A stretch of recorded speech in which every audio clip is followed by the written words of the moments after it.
LCBN television broadcasts 24/7 on UK Freeview Channel 271, Roku TV, Amazon Fire TV, Android TV, Apple TV, Google TV, See Love World, LCBNTV.com, LifeComTV.com.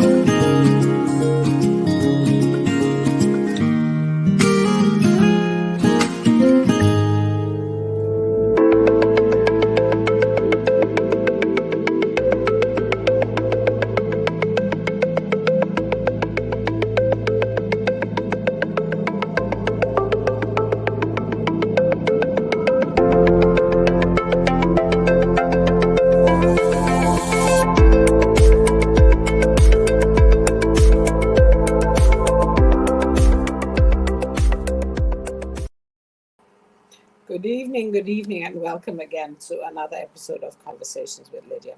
And if you are like me, you're wondering where did 2021 go? I can remember exactly this time last year, and it's like I blinked.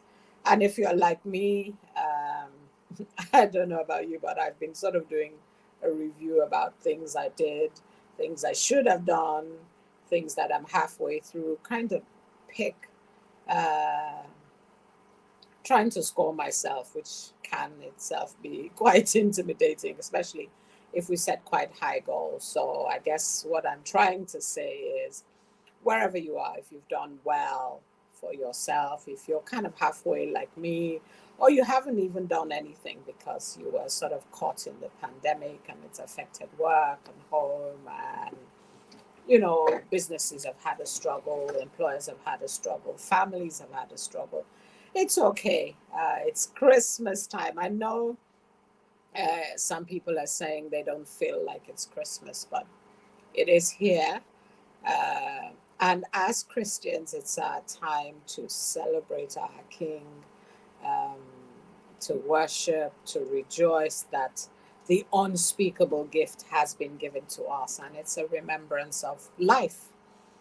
The word says that only those who are alive can praise God, only those who are alive who can celebrate, only those that are alive can acknowledge that the King is coming again. I know it's been challenging. We've lost loved ones. I think I've attended more funerals in the last maybe 24 months than I ever in my whole life. But at the same time, we rejoice that we are here. Those that have gone ahead of us, it was their time. But we are here to make the best out of the time that we have left. So please celebrate the King, make a joyful noise unto the world. But back to today, and we're going all the way to Zimbabwe. And I've got well, he's a youth leader, so I can call him a young man who is doing phenomenal things in the mental health space, as well as leadership, which I think is the biggest thing for Africa, and especially leading the youth, because they are our tomorrow, if not even our today. In some countries, I think about 60% are considered youth, and they are the ones that we are hoping to hand over to, and in some cases already, doing the handover. So please welcome with me Godknows. I'm not going to say his last name. I'm going to leave him to do that, and then I'll pronounce with him. Hi. Thank you for your time and agreeing to come. Thank you very much. It's an honor to be here. Thank you. So please say your last name. I kind of practiced a bit, but I wasn't going to risk it. Risk takers are the greatest leaders. So if you take the risk, you learn. So it's the simplest name I have ever known. It's Muperekedzwa. Muperekedzwa. It's easy. Yes. Mupere. So you kind of live out. It's just the M-U, the K, and the W, the W. It's M-U-P. P for Papa. Yeah. Muperekedzwa. Like Muperekedzwa. So yes. It's easier than I thought. Well done. Thank you. I was thinking about your name, Godknows, and I think because it's written in English, when people see a name that says God knows, and then I was thinking, but a lot of names are that way. A lot of African names or Arabic names have, some kind of connotation with God, but we use when we say it in a native language, then it's not just sort of out there. But when you have it written in English, it speaks quite um, loudly as to the person's profession or their parents' profession. So, which was it? Did your parents profess this word over you, or you did over you? Uh, I think it was a prophecy. I'm now starting to realize the meaning of it um, right now, and I really appreciate because God really knows. Okay, so Yeah. that I like I guess when a parent gives a name like that, they to them there is a story and there is something that they're saying about the name, which I think a lot of African names have a background. The parents think through about the name. So I think yours is what you're saying is that yours is fulfilling the mandate, fulfilling the prophecy. Yeah, But does that go on? because after my birth, 23 days later, my mother passed away. Oh, So I think God knows it was already prophetic. Like uh-huh. God knows you do everything. Yeah, so God knows. So to me, it's like a prophecy. That's the greatest prophecy that I've ever seen to be Mm-hmm, fulfilled in my life. Yeah. so So you'd it been really, given the name before she passed? yes. Okay. And no one knew what was going to happen. Uh-huh. Uh-huh. Yes. Okay. So so how is it for you growing up with that I guess kind of story behind you? Yeah, every normal human being always wants to have that kind of a company from both parents. And after that, a few years later, my father had to remarry, and I now had a person who served a purpose of a mother to me. So I lived very, very well.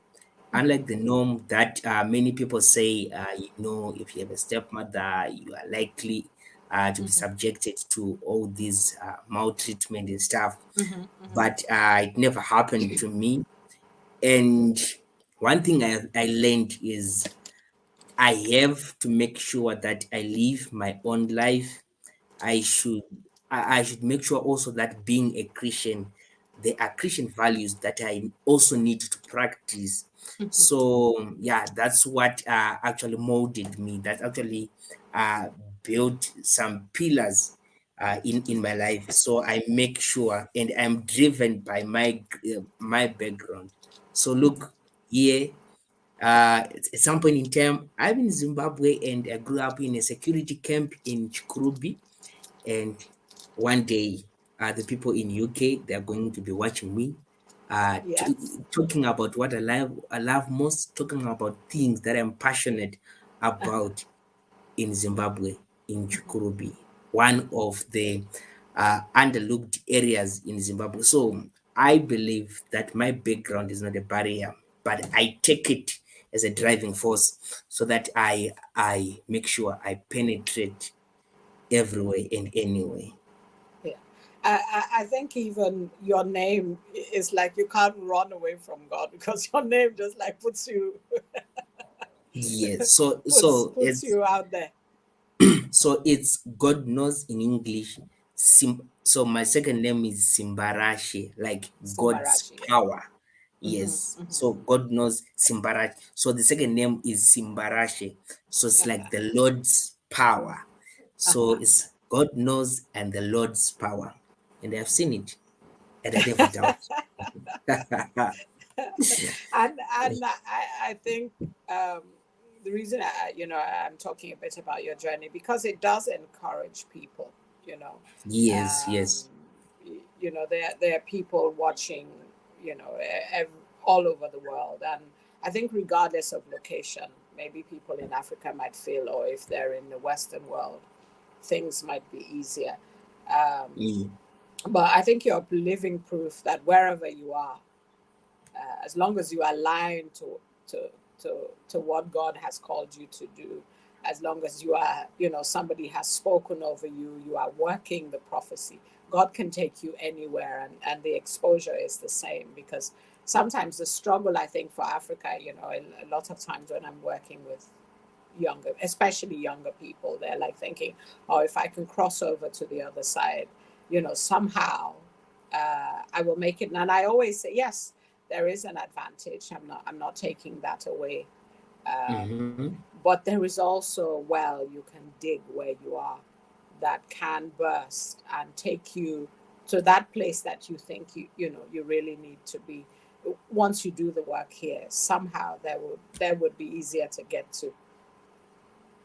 That's So very true. yeah, so thank you for sharing so openly. um, God knows and God's power. Okay, Yes, yes. what kind of, because when I read your bio, you started with public health, yeah, Yes, yes. in uni. So what kind of took you down the road for to mental health? Okay. So the thing in me, I'll start by mentioning one of my he's not one of, but he's my best friend. His name is called Dylan Matongo.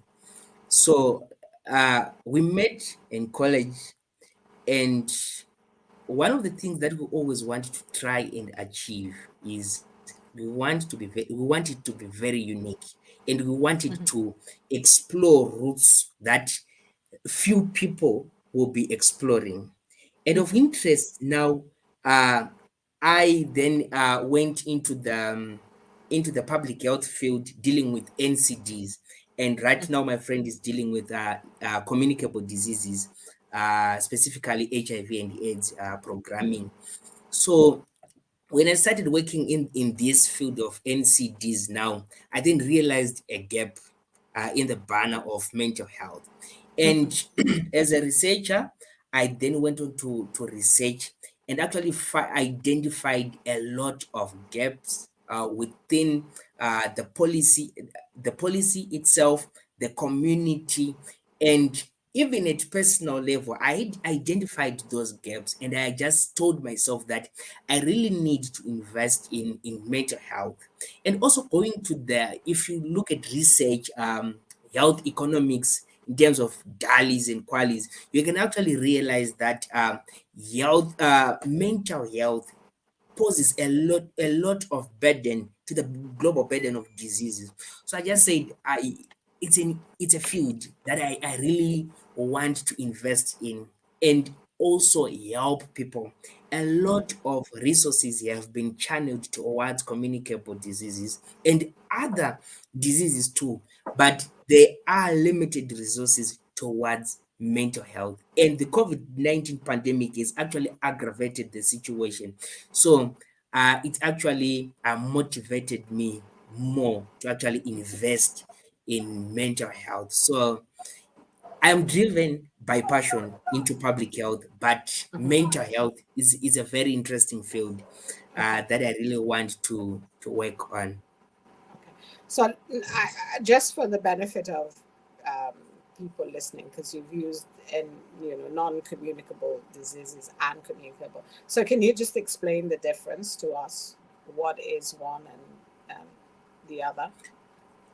Okay, so the difference between non-communicable and communicable diseases. So a communicable disease is a disease that can be transmitted from one person to another. That's from the word or the term communicable. It's something that can be transmitted, be it sexually transmitted or be it by a vector or even through contact. So I'll talk of COVID-19 is a communicable. STIs are communicable diseases. We have malarias, we have Ebola, to mention just a few. So these are examples of communicable diseases. From the term communicable, they can be communicated, they can be transmitted from one person to another. When it comes now to non-communicable diseases, these cannot be transmitted from one person to another. They are usually linked to lifestyle, and genetics plays a pivotal role when it comes to non-communicable diseases. So sometimes they are called lifestyle related diseases because they are related to the way we live. For example, we have hypertension, we have diabetes, we have these cancers, we have we have strokes, with all cardiovascular diseases, some respiratory infections. They are also what? They are also non-communicable diseases, including mental health. It Mental. cannot be communicated from one person to another. So it's also a non-communicable disease. Okay. So communicable ones are the ones that you can share. So something Yes, like HIV, yes, colds, coronavirus that we have now that it is prevalent everywhere. So one person can give it to another person. A non-communicable disease is one that I can't give to somebody else. So one person can't give to the other person. So they are kind of isolated by themselves. So like diabetes, one person can't give high blood pressure, another person can be. It can be genetic, but it's not transferable by contact or being in the same kind of space. And it's quite interesting because mental health sometimes can be perceived as something that can be given. Like do you feel like um like most of the time when I mean that, like if somebody's unwell, people really run away from them, so they become actually quite isolated. um and I, in some parts of Africa it's related to quite a lot of spirituality. So somebody's put a spell on somebody, and if you try to help, I've heard stories like that where you try to help means that you can get into trouble. But I just want us to kind of make that kind of clear definition that it's not something. It can be genetic, we know, but it's not something that because you're trying to help or to care, or trying to be there, or even in some cases pray, because I've heard where people are like, oh, if you pray for that person, the spirit is going to jump out and jump into the next the next available person. So I guess what I'm trying to say that it's nothing. It's somebody else can't get it. So to make it less, so where there are myths around how it can be passed on, we know that yes, it can happen genetically. But if I'm sitting by a friend, you know kind of helping them along or encouraging them, it's not something that they can necessarily pass on to me. yes. Okay. Okay. So how um, has it been difficult trying to bring awareness around mental health? Have you experienced that? um, I think of late, awareness towards mental health, it was actually very, very low. It's only now when the government, when organizations are actually coming on board to address issues to do with mental health conditions. So the issues start from the knowledge itself. So you find that there are practices that actually happen within the community, and like for example, you were saying that people spiritualize other mental health conditions. And if you look at the history of mental health, people who had psychosis, people who had hallucinations were actually beaten. Why? Because they thought they were possessed. But Mhm. now, due to some form of knowledge that is being gathered around that subject, people are starting now to be educated about mental health. We have more education on depression, more education on schizophrenia. These are the common mental health conditions. I'll talk for the case of Zimbabwe. So Also, taking into account the fact that Zimbabwe has a higher burden of HIV and HIV and AIDS. Then we talk of comorbidity. So it actually aggravates the situation. And not forgetting also the NCDs that I've earlier talked about. So imagine having a parent, having a colleague being diagnosed of hypertension, being diagnosed of a chronic kidney failure. So the future may look bleak. So you may enter into anxiety. You may experience some panic and attacks. You may actually experience a depression. So what is now being done is they are now trying by all means to provide a supermarket approach where when you diagnose you have to offer a counseling session so that they understand the conditions, so that you also take charge of their emotional health and wellness. So we still have barriers, and the program has not been fully accepted. Why? Because sometimes these mental health conditions, the symptoms, they seem to be normal, yet they are not normal. So for one person to stand out and confirm that something is wrong to them, they hardly do so, and the community also hardly identifies such. So that is the greatest challenge that we are actually experiencing. But like the effects of COVID-19, they've actually brought in a new normal. People now understand the importance of mental health, the state of your mindset. So everywhere right now, uh, hardly a day you come across something related to mental health. People are talking about depression. People are talking about anxiety. People are talking about drug and substance use right now. So yes, so I think the momentum now is better. It's fair. I would say it's fair right now. People are accepting it, and they're actually able to identify, but we still have a lot of groundwork to do so that the community itself can actually identify these conditions and also aid in terms of rehabilitation of this condition of these conditions. So that there is well, I guess there's a struggle to acknowledge it. Then we have to work on the acceptance, and um, I say it and I said it a million times that our mental health is as important as our physical health, but there's a lot of emphasis placed on, eating well, Yes, going to the doctor, taking your medication, but nobody actually talks about what's going on, for you in your mind. And especially, as you said, if somebody's um, gotten a diagnosis, I know diabetes too can be caused by mental stress, but let's use high blood pressure because I think uh, that is a real norm. yes, And it's people are common. quite bold in saying, I've got a high blood pressure. Um, but actually, some of it is coming from the amount of anxiety that you've placed your body under.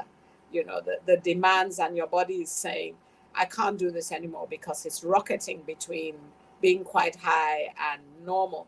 But people don't identify that anxiety is the trigger for and then your body says, I've had enough.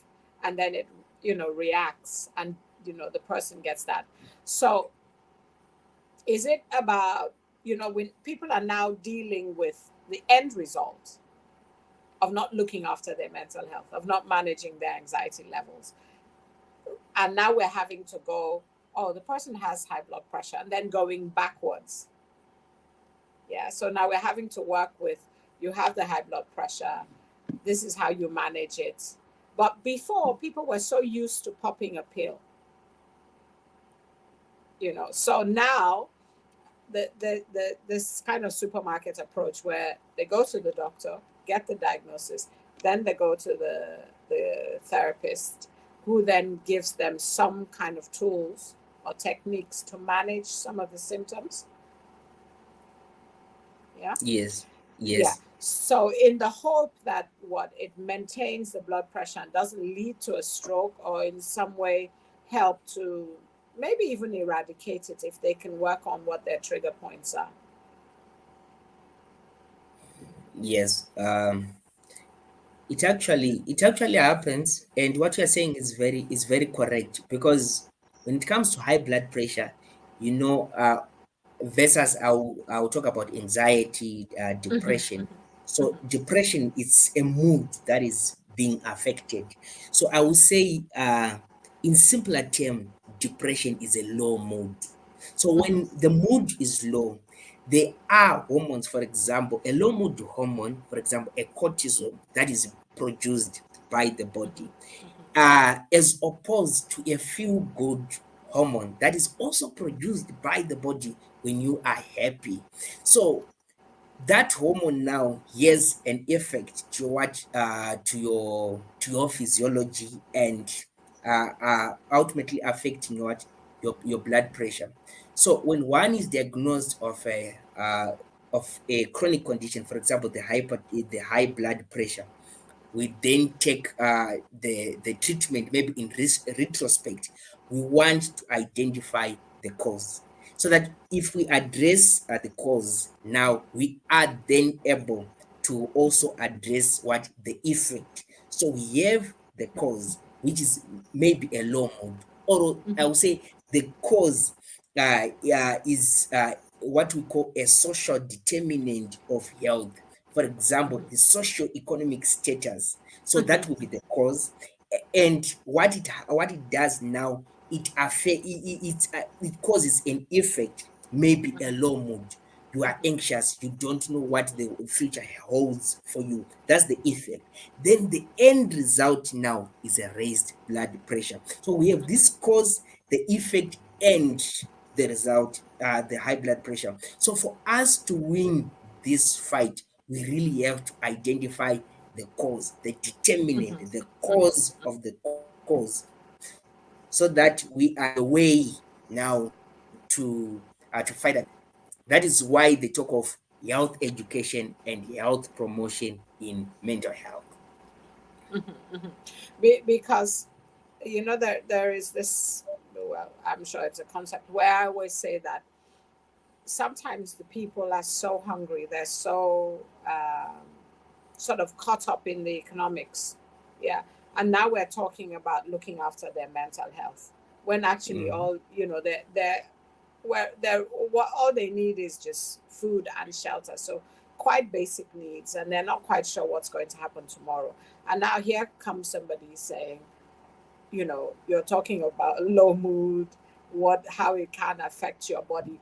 It's very Yeah. difficult, I think, sometimes for people to kind of connect with that, because sometimes when I sort of worked in the more rural areas, when you ask some kind of, we call them 30 34 kind of questions, um, they sort of look at you with a blank, like, you know what, this is not what I need. I need just basic food and shelter. So a lot of it, I think, also goes to those kind of basic needs that is still, um, people are still lacking in certain parts of the world. And now we're saying, you have to also look after, how do you manage yourself in those situations? And it can be quite a hard sell. Mhm. So when they come to you, and or when they've been diagnosed with, say, high blood pressure, let's keep on that, is it easier for them to accept the mental health impact and aspect around it? Okay. I want to start by saying that mental health is not all about life and the circumstances surrounding life. It's also about how we manage those circumstances. So it's a two-barrel approach. So, and in particular reference to high blood pressure and mental health. So someone has been diagnosed with high blood pressure. So normally when someone is diagnosed uh, such conditions, they get into a kind of a denial. Worse for high blood pressure, because it's normally called a silent killer. you don't have any symptom. So that's one of the characteristics of a non-communicable disease, long latency period. So you don't feel anything, but your blood pressure will be what will be raised. So now that a person has been diagnosed of high blood pressure, they now need to make those adjustments. So the adjustments that they need to make is one, their lifestyle. They need to adjust their lifestyle. They need to start eating healthy. They need to start finding ways of living a healthy lifestyle. That's the first thing. And at the same time, for them to manage that kind of a lifestyle, they need a financial support, which can induce some levels of anxiety now. So also now people tend to go to the internet, starting to research about hypertension and what. So if they feel any symptom which is not related to hypertension, they start to have a health induced anxiety. So all these things are actually affecting a person. That's anxiety on its own. And the mood. Think about a life where you are now supposed to drop some things. For example, I'll talk about a change in sodium consumption. You are used to rice, now you cannot add that salt that you are used to. Things have changed. Then your mood can also be affected, and you get into a denial period. So what we now do now as we interact with these people, we need to play a role of a coach. So a coach doesn't take part in the match, but they they start to interact with the individual, so that he or she can realize his or her goals and potential to deal with this issue. So the goal is to equip the person. The goal is to make sure that you help the person to think outside the box. And if they don't want to think outside the box, you create it so that they actually break it, so that they what they think. So when they think now, if a person talks from themselves, what we call a self-efficacy, if they are convicted themselves that they can actually take that kind of an action, they are likely to do it, and they will actually realize a better result. So the first port of call is to interact and make sure that you have sparked that kind of a conversation, to make sure that they realize that they can actually handle this. Because to many, they think that that's the end of life, but to us, it's just a glitch in life that we are trying to what we try to assist each other to adjust, so that we continue living our healthy and well life. Okay. All right. So let's move on a little bit, because I know we could be here for a while, but just for time, you do Yeah. work with children. Um, Yeah. yes. Let's talk about how mental health affects children. And why you started to sort of go in that trajectory, because sometimes we always think things only happen to adults, especially things like mental health. It Mhm. somehow can feel like it's only adults who can be depressed or have low moods, or feel anxious, because the children are, well, we just feel that they are children. We kind of put them in a little box. I'm actually trained in uh, child trauma management through a psychiatric concept called healing play. So I'm actually able to interact with the child and help them to manage uh, trauma. So children are often neglected, and the current setting, people think that children are not vulnerable to mental health conditions. So imagine a child spending the whole year without going to school due to COVID-19. They don't know if they're still going to go to school. They miss their friends. They miss the way they used to hang out and stuff. And that has an impact on their on their mental health. And also to mention one of the most important issues that is actually affecting children is trauma. Children are exposed to trauma, be it the death of a loved one, be it the social unrest. We have shootings everywhere, we have civil unrest happening everywhere, and a child is grown up living with their granny and stuff, and all of a sudden life happens. We may we may not see granny tomorrow, and life could happen. And what they do, they will say this one is a child. They may not take that child to the funeral, but that child had an attachment with that person, and you are not allowing that child to have closure or to pay the last respect. Now, so what happens now is these children are traumatized, and if you actually interact with them, they will actually say it from their heart. They narrate the issues that are actually affecting them. And one simple way of validating a trauma in children, I always tell parents that they see their children crying, and they'll say, okay, don't cry. I'm going to call that dog to come and bite you. I'm going to ask a soldier to come and take you. I'm going to ask a police to come and arrest you. And the moment the child hears that, they'll go straight quiet. So they don't go beyond that age to say, how why does my child keep stop crying when I mention soldiers, or when I mention police. So it means that that child could have experienced a traumatic event with those people. So that is a source of trauma. That is a trauma that is actually affecting people, children, not forgetting the gender-based violence. COVID-19, we were social distancing. Most of the time, we're told to stay in-house. So gender-based violence now, we had the perpetrator and the victim in the same in the same house, and the children are watching. And we actually have parents who actually abuse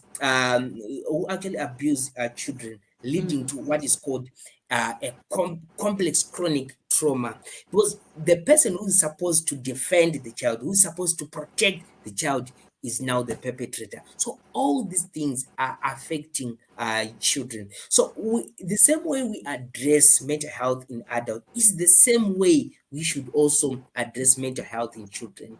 And it's also important to work on skills of how to manage life circumstances, so that we are promoting self-care practices. We are promoting ways of making sure that our children are armed to the teeth when it comes to dealing with mental health issues. Because I think it's now, I mean, COVID 19 has done some good things because it's brought actually mental health to the forefront. And even now, children, quite young children, are being allowed to express their feelings. Because usually it's either we frighten the child with a threat, or we kind of soothe them in a way where we don't hear, we say things like boys don't cry, Yes, you're a yes. pretty girl, the Mhm. tears are making you Yes, ugly. yes. So we soothe them in a way that is damaging, because they're not allowed to express fear. They're not allowed to express doubt, or that they're feeling quite anxious. So it's brought this awareness where even like in schools now, children, it's being taught to children, sort of kind of naming their feelings and being allowed, which a lot of times uh, some some mental health is caused because we're not allowed to express truly how we are feeling. So COVID has done that. So talk a bit about the practice that you, or the therapeutic practice that you use, with the children, because you've got it's called healing play. Yes. So with healing play, we use props. So we give children props in form of, maybe we have maybe building blocks, we have toys. We give them anything that we can give them. We give them pens, papers, toys, dolls, different things. So what happens now with children? They have a tendency of expressing their emotions through a what? Through a story. So the time that they were hurt most, or the moment they experienced that trauma, they can actually narrate it. So with a trained eye now, you should be able to differentiate whether this is a real life event or it's something that they watch on a what, on a movie. So we now require a few more sessions with the child. So they will be writing. A child can come, construct a house. Then you ask a simple question. I wonder who lives in that house, and the child will say, "It's mom." Okay, it's mom. Then you ask another question. I wonder where your dad will be, and everything starts. I don't want to see him because he beats me a lot. Then you see the child starts now to unpack all these things, the source of the trauma, or the source of things that are actually affecting their mental health, and also the behaviors that actually aggravate mental health conditions. So you, as they play with those toys and stuff, maybe a toy can, they are given roles. So this will be a father, this will be a mom, this will be a child. So maybe a child has done something wrong, then the mother will actually take a whip, start to spank the what, the child. So you can actually tell that this is a behavior that this child is exposed to. Yeah, so yeah, there's a better way of handling, yeah, handling issues. I always tell parents that if you want to know the real you, see, just watch your child playing with his or her toys.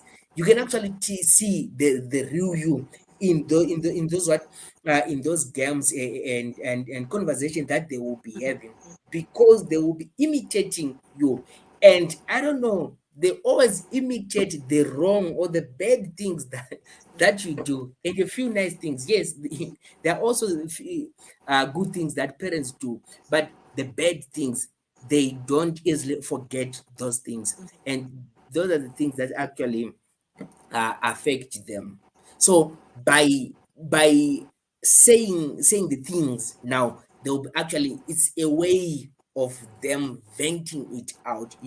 Like you were saying, venting is very, very important. So the the current setting now, if they see a child crying, they can actually take a whip again and start spanking the child. Why are you crying? You need to. But it's also a way of expressing emotions. It's also a way of finding an equilibrium now within themselves. But instead of helping the child solve the solution, they actually aggravate it. Okay. So I think the key thing that you have said is we can reach children. Yes. Yes, we can, that they suffer trauma. They suffer the same emotions that we do. A child, when you see a newborn, it has every organ that an adult has, just a small size. So, in the same way, what can impact a child physically can impact them mentally. And I think that apart from, I guess parents who are watching and they still have children who play games and that kind of thing, it's a good clue for them to see how heavy-handed they are. Mhm. Some of actually their behavior. So I will say, if dad or mom, I'm not going to say either, is an angry person, you will see the child play out an angry parent. When it comes to play the aggressor in a game they're playing with their toys, whether it's a boy with his cars or a girl with her dolls, or either, you would see a sign of the behaviors, and usually it's the negative behaviors they tend to play out more Yes, than than the, more the than the positive positive. ones. Uh-huh, uh-huh. Yes. And I think there was something you said also that um, you now have to make a decision whether this child is suffering or has suffered from trauma, or is something they've seen on TV, something they've watched in a movie. So I think that's a bit of a warning to parents, because sometimes that's another assumption people make, that whatever is happening in a room, so whether people are fighting or they're watching a violent movie or a sexual movie, that it doesn't matter because it's a child. Yeah. So and if they're watching it repeatedly, so they're watching these type of movies all the time, and the child is in the room or in the space, the child can pick up some of this, because sometimes when you kind of try to correct, people will say, oh, it's only a child, what do they know? Yeah. So I think what you were saying is that actually it's quite important. They pick up when mom and dad are fighting, when there is abuse in the home, whether the abuse is directed at somebody else or the abuse is directed at them. And sometimes it's external. So they're watching things on TV, or parents who give phones to children to play games, and the phones aren't locked properly, or there isn't a guidance on it.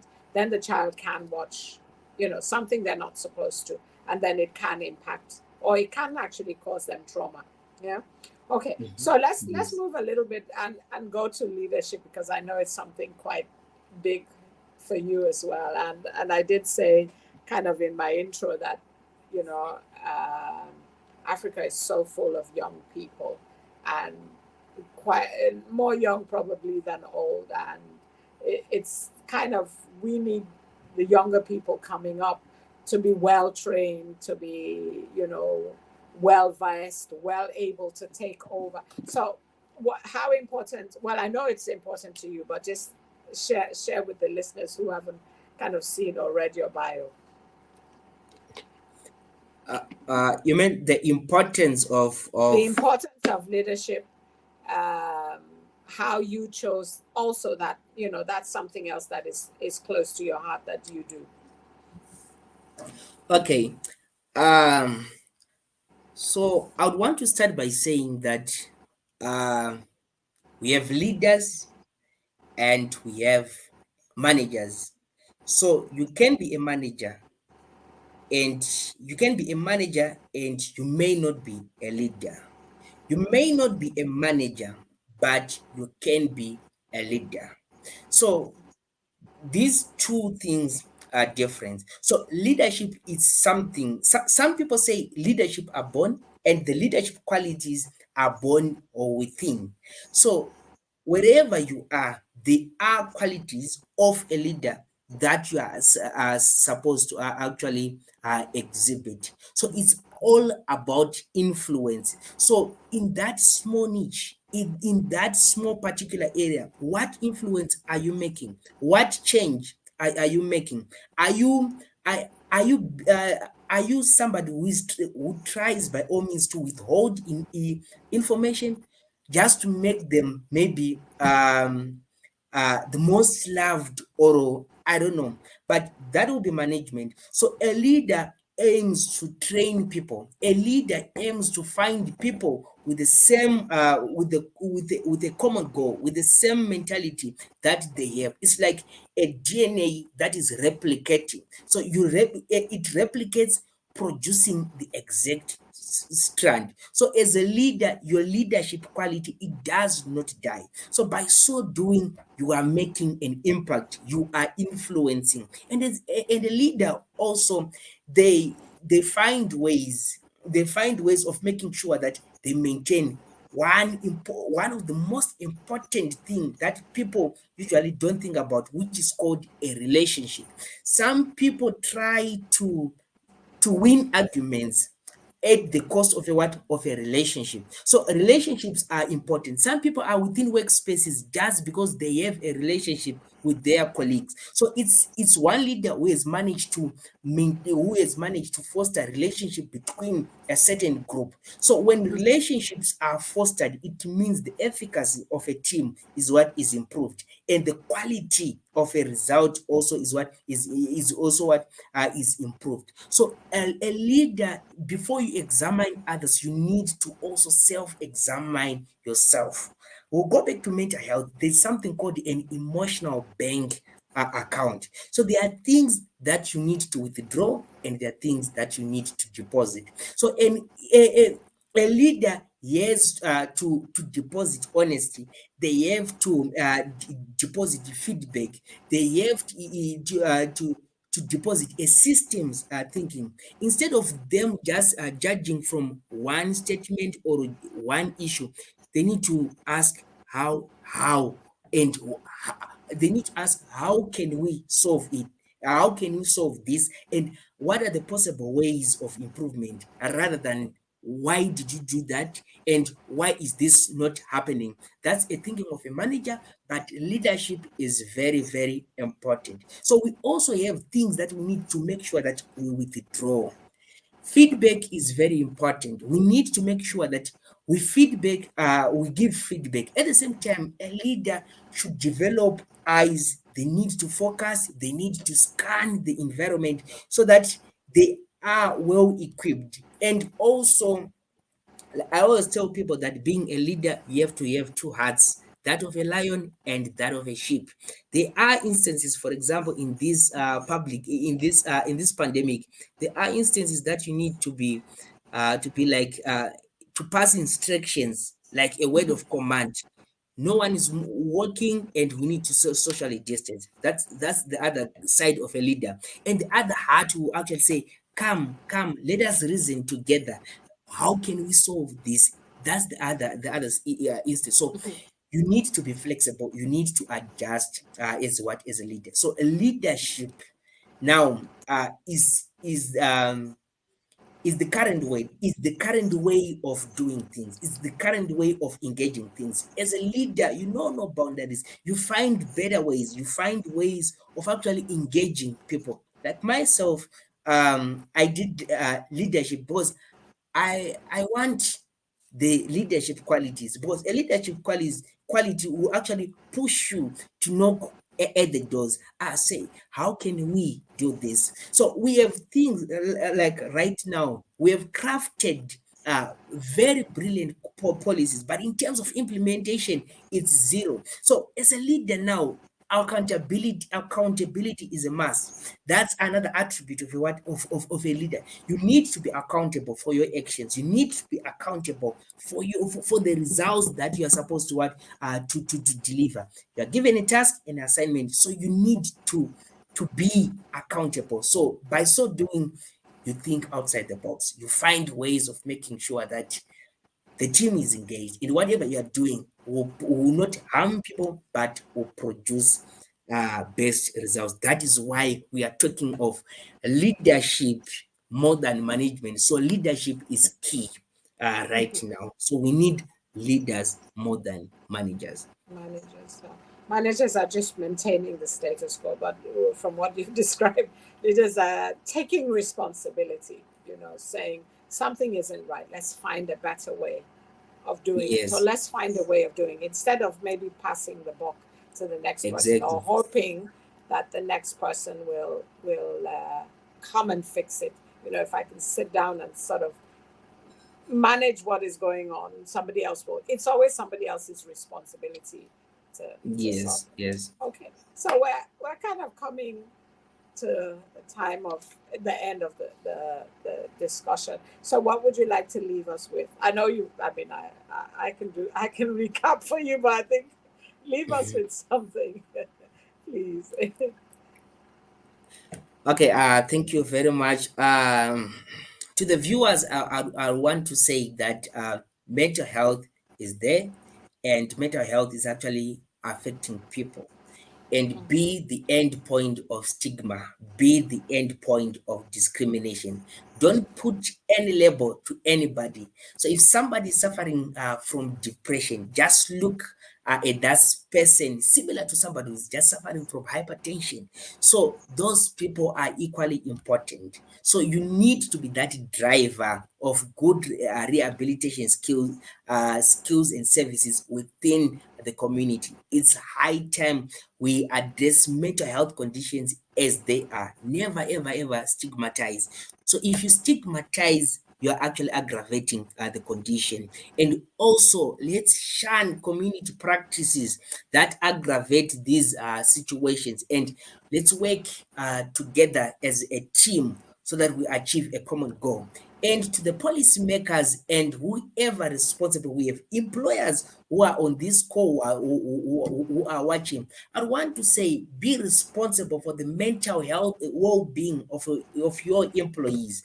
Right now, the word on the ground is wellness. So you have the proper infrastructure at workplace. So people have different personalities. Be the accommodate and find ways of making sure that you are there for the precious thing that your company has, which is the human capital. Last but not least, people are suffering from depression, and don't take it to the unwanted effect of depression. That is suicide. I would rather listen to your story. Tell your neighbor that you'd rather listen to their story than attend their funeral. You can be that change agent, and you have the power and the potential to do. The last but not least, you will hear trees talking. You will hear your you will talk to your door. Sometimes you talk to your trees. Sometimes you talk to anything that you can think of. It's very, very important. It's normal to talk to those things. You may be venting, but the moment you hear a response from any of them, it means something is amiss, something is wrong. You really need to run and go for a mental health consultation, and together we can achieve more. I thank you. Thank you, Godknows. Thank you for sharing your personal journey and your work journey. I'm sure you will move on to do bigger and greater things. Thank you again. I really enjoyed our conversation, and I look forward again to seeing you, maybe in person or another time on the program. I love the in-person part. I thank you. Looking forward to seeing you too. Yes. Yeah, it's a journey of 1,000 miles. Yeah, but it starts with one step. Yes.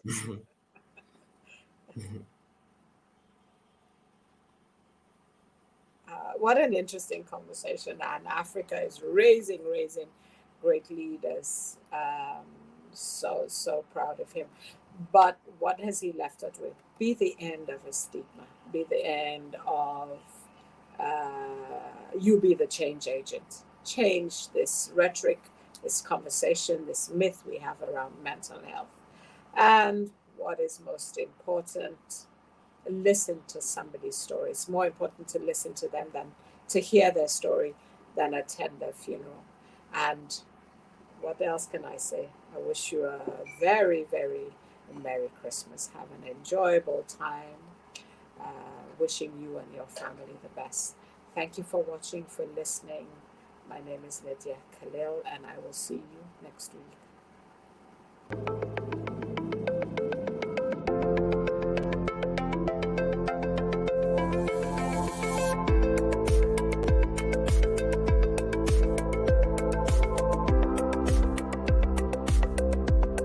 LCBN television broadcasts 24/7 on UK Freeview Channel 271, Roku TV, Amazon Fire TV, Android TV, Apple TV, Google TV, See Love World, LCBNTV.com, LifeComTV.com.